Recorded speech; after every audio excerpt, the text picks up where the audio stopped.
बिस्मिल्लाहिर्रहमानिर्रहीम। अस्सलाम वालेकुम everyone, welcome to Batool food diaries. आज की मेरी रेसिपी बहुत ही मज़ेदार से बिल्कुल इजी पीजी सी झटपट सी बनने वाली ये हाईवे स्टाइल मटन कढ़ाई की रेसिपी है। So let's get started. अब देखें यहाँ पर सबसे पहले हम अपने इंग्रेडिएंट्स देख लेते हैं। देखिए मैंने 1 किलो जितना मटन ले लिया था, जो कि मेरा हड्डी और फैट के साथ था। इससे आपका फ्लेवर बहुत अच्छा आएगा, आपकी बहुत अच्छे से जो गोश्त का जो फ्लेवर है ना, जो यानी कि आपकी कढ़ाई में जो उसका फ्लेवर आएगा बहुत अच्छा आएगा। तो आपने हड्डी और फैट के साथ लेना, ठीक है। आपने 1 किलो जितना मटन ले लेना है। आपने सिंपल आपने इसको छोटे बड़े अपने हिसाब से आपने इसकी बोटियाँ कटवा लेनी है, जैसा आपको पसंद हो।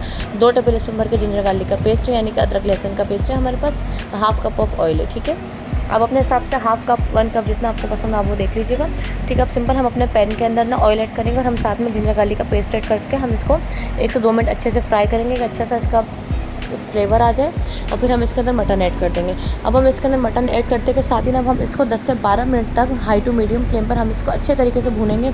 इतना भूनेंगे, इतना फ्राई करेंगे कि जितना भी इसकी बसांत होती है ना वो सारी ख़त्म हो जाएगी, इसका टोटली कलर चेंज हो जाएगा और इसके अंदर एक अच्छी सी फ्लेवर खुशबू आने लगेगी, ठीक है। अब देखें यहाँ पर मैंने इसको कम से कम 10 से 12 मिनट तक मैंने इसको मुसलसल इस तरीके से भुनाई की थी, जिससे इसका फ्लेवर बहुत ही अच्छा निकल के आया था। और आप देखें हड्डियों के साथ जब आप गोश्त लेंगे ना, हड्डी और फैट के साथ, फिर जब आप इसके अंदर पानी ऐड करेंगे तो इससे इसका जो स्टॉक होगा ना अपने ही हड्डियों का, तो वो बहुत अच्छा कढ़ाई में एक फ्लेवर लेकर आएगा, ठीक है। तो आप इसी तरीके से लीजिएगा, हड्डी और फैट के साथ लीजिएगा थोड़ा थोड़ा गोश्त, तो इससे आपका बहुत अच्छा फ्लेवर आएगा कढ़ाई का। अब देखिए सिंपल हमने इसकी अच्छी तरीके से भुनाई कर दी। अब यहाँ पर देखें अब इसका कलर टोटली चेंज हो गया। अब मैं इसके अंदर 2.5 से 3 गिलास जितना मैंने इसके अंदर पानी ऐड किया था, 2 से 2.5 गिलास जितना आपके हिसाब से आप देख लीजिएगा। पानी ऐड करके कवर करके मैं इसको 40 टू 45 मिनट्स तक कुक करूँगी, जब तक कि हमारा मटन अच्छे तरीके से गल जाए। इतने में आराम से ही गल जाता है, ठीक है। अब हम इसके सेकंड स्टेप की तरफ चलते हैं। यहाँ पर देखिए मैंने 6 से 7 जितने मीडियम साइज़ के टमाटर ले लिए थे, मीडियम टू लार्ज जैसे आपको पसंद हो। अगर आपको उससे ज़्यादा भी लेना हो तो आप ले सकते हैं। इसको मैंने देखा सिंपल हाफ़ करके ना इस तरीके से रख दिया है, तो आप भी इसी तरीके से करके रखिएगा, इससे बहुत अच्छा इसका एक टिप है, मैं आपको आगे जाके बताऊँगी।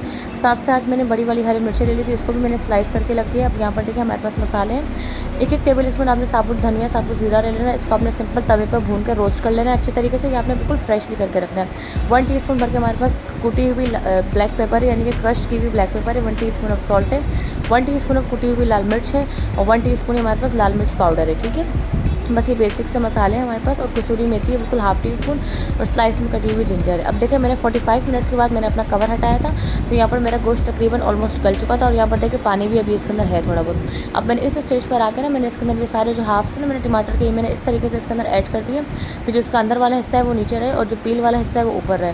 अब फिर 10 मिनट तक मैंने इसको कवर करके कुक किया था। 10 मिनट के बाद जब मैंने इसका कवर हटाया तो यहाँ पर आप देखें ईजिली इसका छिलका जो है बिल्कुल सॉफ्ट हो गया। देखिए कितना ईजिली इस तरीके से आपने इसको रिमूव कर देना है जितने भी पील्स है ना। इससे क्या होता है कि देखिए जो हाईवे स्टाइल की जो मटन कढ़ाई होती है ना, वहाँ पर इसी तरीके से बनती है, इसी से इसका फ्लेवर बहुत अच्छे से निकल कर आता है। तो यहाँ पर देखिए अगर आपको लगे कि अभी भी आपके टमाटर नहीं गले और आपको लग रहा है कि आपको मुश्किल लग रही है निकालने में, तो आप इसको मज़ीद 5 मिनट और कवर करके कुक करेंगे तो आपके आराम से निकल आएंगे, ठीक है। मेरे मैक्सिमम 10 मिनट के अंदर आराम से निकल आए थे। इस तरीके से आपने सारे के सारे आपने छिलके रिमूव कर देना है आपने। और फिर अब आपने इसको अच्छे तरीके से इसको भुनाई करनी है टमाटरों के साथ। देखिए इस तरीके से आपने चम्मच चलाते हुए ना टमाटरों को अपने अच्छे तरीके से मैश कर देना है कि बिल्कुल आपके टमाटर गल जाए, बिल्कुल घुल जाए इसके अंदर ना, अच्छे तरीके से मिक्स हो जाए। आप देख सकते हैं कि देखिए गोश्त मेरा कितना अच्छा गल गया है, हड्डी ने गोश्त बिल्कुल छोड़ दिया है, ठीक है। यही निशानी है कि आपका गोश्त बेहतरीन सा गल जाना चाहिए, ठीक है। बिल्कुल नरम मुलायम, जितना आपका अच्छा टेंडर गोश्त होगा उतनी आपकी कढ़ाई मज़ेदार लगेगी, ठीक है।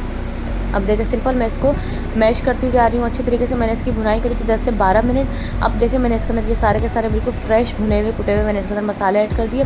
इसका फ्लेवर इसी से आएगा कि आप इसको ताज़ा भून के कूट कर डालें।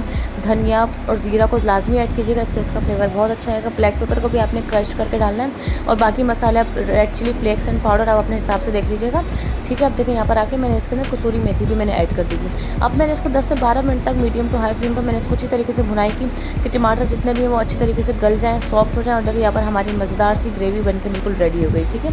आप देखिए अब इस स्टेज पर आकर ना आप बिल्कुल दही भी ऐड कर सकते हैं अगर आपको मज़ीद ग्रेवी पसंद है और आपको एक अच्छा सा और फ्लेवरफुल करना है इसको। तो यहाँ पर देखिए मैं आपको इसका ग्रेवी का टेक्सचर चेक करवा रही हूँ, तो ठीक है। आप बिल्कुल आप दही भी ऐड कर सकते हैं, आधा कप जितना, ज़्यादा नहीं। और अगर आपको नहीं पसंद तो आप बिल्कुल टमाटरों को ज़्यादा ऐड कर दीजिएगा, ठीक है।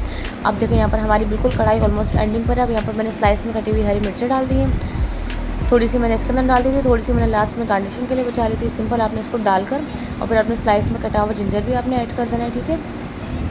अब बस सिंपल आपने इसको ऐड करके फिर आपने इसको लास्ट मिनट पर बिल्कुल 4 से 5 मिनट आपने इसको कवर करके दम पर रख देना है कि इससे क्या होगा, इसका ऑयल भी अच्छे तरीके से ऊपर आ जाएगा और जो हरी मिर्चों का फ्लेवर भी इसके अंदर अच्छे से एनहेंस होकर आ जाएगा। अब यहाँ पर देखिए मैंने 5 मिनट बाद जब अपना कवर हटाया तो आप देखिए हमारा ऑयल भी अच्छे से निकल कर आ गया और हरी मिर्ची और जिंजर का फ्लेवर भी इसके अंदर अच्छे से आ गया। अब यहाँ पर देखिए सिंपल मैंने इसको थोड़ी सी हरी मिर्ची जो मैंने बचा ली थी और लेमन स्लाइसेस से मैंने इसको गार्निश कर लिया। तो आप प्लीज़ इस रेसिपी को ज़रूर ट्राई कीजिएगा। ये बहुत ही मज़ेदार, बहुत ही फ्लेवरफुल, बिल्कुल हाईवे स्टाइल की कढ़ाई बनती है। सो अगर आपको मेरी वीडियोस अच्छी लगती हैं तो आप मेरे चैनल को सब्सक्राइब कर लीजिएगा।